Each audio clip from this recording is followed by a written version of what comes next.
Diego just 8 months later. It's pretty quick.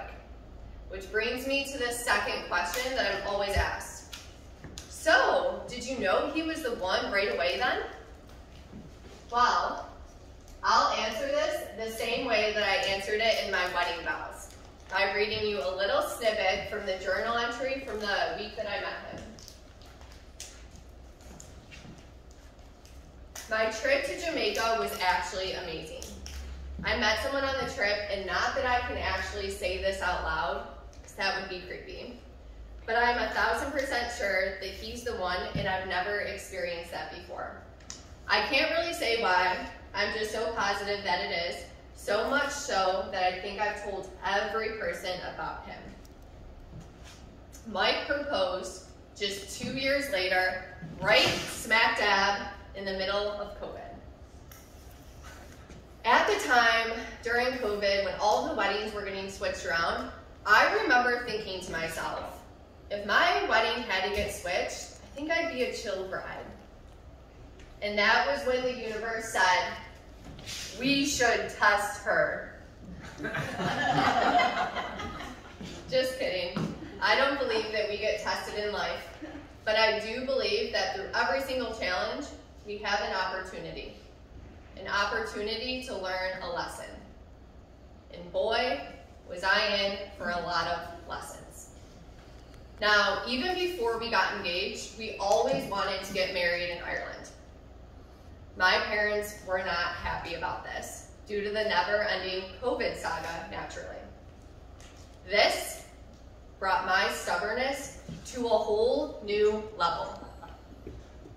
Traveling has always been one of my top values, and as someone who normally goes with the flow, full Bridezilla came in and said, but this is my day, and I did not back down once. January through March brought a lot of heartache and also a lot of family drama because half of my family did not want to travel to the wedding due to COVID. Unfortunately, the spring did not bring rainbows, sunshine, or flowers this time.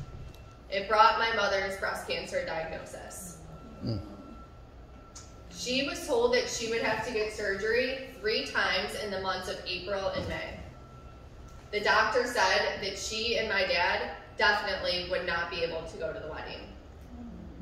It was really important, of course, that my parents were part of my big day, despite all of the family drama and arguing that led up to it.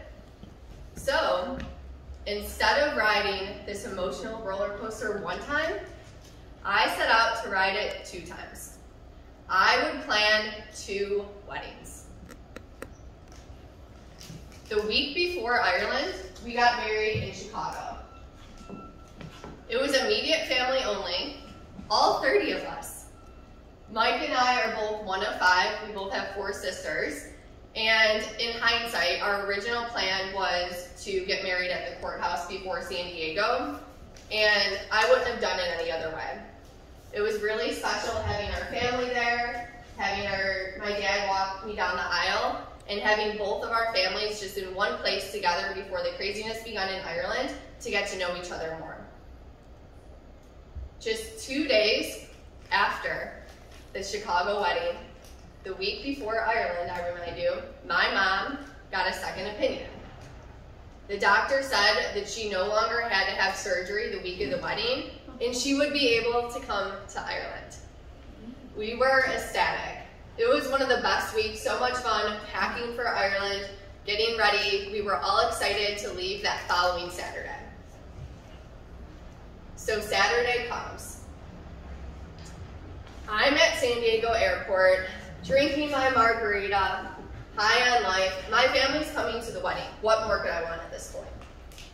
When finally, I'm about to board the flight, and the phone rings. It's my dad. Hello?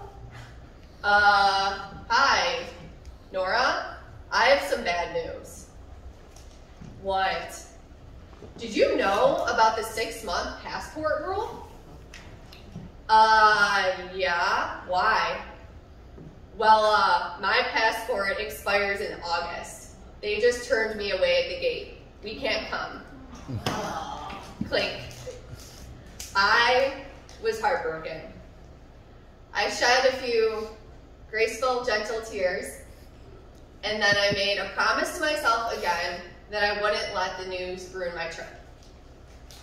Luckily, once we landed, I received another phone call that it actually was not an Ireland rule, but it was an airline rule. My dad was able to rebook on a different airline, and he arrived 2 days before the wedding, and my mom. The moment I landed in Ireland, I was the queen of ease. Now, most brides are pretty stressed on their wedding week and then also on their actual wedding day, and I can truthfully say I've never felt so present, at ease, and peaceful. What could go wrong at that point as long as my family was there? The wedding exceeded every expectation that I ever had. It was supposed to rain all week long, and it ended up being 60 and sunny every day. We had 100+ friends and family join us from the States for the wedding. The Ireland weddings are also quite dramatic. They last from 2 p.m. to 4 a.m. And I'm proud to stand up here and say I lasted until the final second, and I did not leave the dance floor once. Being surrounded by your friends and family all in one place at the same time is a feeling that I could never describe with words. It truly was the best day of my life. Now, I mentioned, through all of the pain that we experience in life, there must be purpose. And I learned 3 really important lessons during this wedding season. Number 1, remembering what's important in life. In the beginning, it was really easy to get caught up in all of the wedding details, the things that didn't really matter.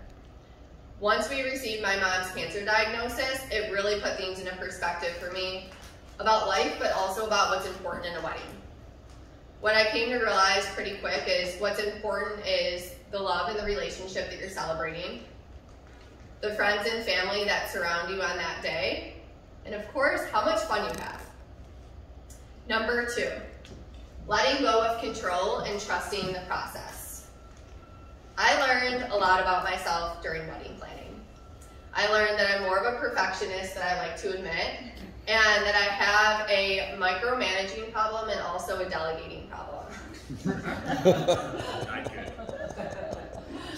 Things got so chaotic during those few months, which they normally do, that I had no choice but to let go of the things that didn't really matter and just to trust the process and trust that whatever happened would work out in the best possible outcome.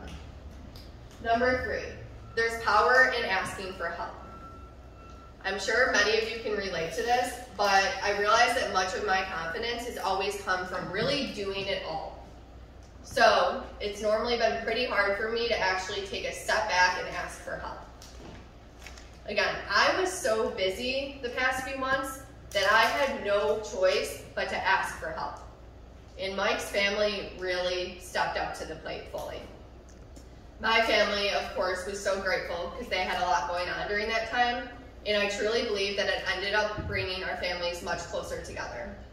So through that, I learned that there's really power in asking for help. So now I stand up here and I ask myself, did I keep the promise that I made to myself to not let the wedding planning process ruin the actual wedding? Yes, I did.